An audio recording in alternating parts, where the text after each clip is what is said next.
अटक जेल में बिस्तर फराहम नहीं किया गया और फर्श पर सोना पड़ा। अब एडजस्ट हो गया हूँ। साइफर मुकदमा बाजवा को बचाने के लिए घड़ा गया। इमरान खान का अहम पैगाम। चेयरमैन पीटीआई इमरान खान ने कहा है कि साइफर मुकदमा बाजवा को बचाने के लिए घड़ा गया।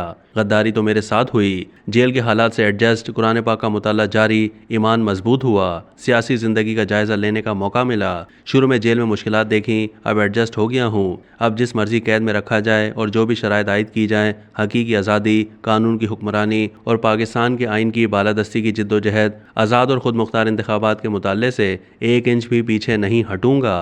चेयरमैन पीटीआई ने जेल के अंदर से अपनी फैमिली के जरिए कौम के नाम पैगाम में कहा है कि जब तक वो अटक जेल में गैर कानूनी तौर पर कैद थे तो पहले चंद दिन खासे मुश्किल थे। उनको बिस्तर फराहम नहीं किया गया था और फर्श पर सोना पड़ा था जहां कीड़े मकोड़े और मच्छर थे। लेकिन वक्त गुजरने के साथ साथ वो जेल के हालात को अच्छी तरह से समझ चुके हैं और एडजस्ट हो गए हैं। अब तक के लिए इतना ही। मज़ीद मालूमात के लिए डेली जंग के यूट्यूब चैनल को सब्सक्राइब कीजिए।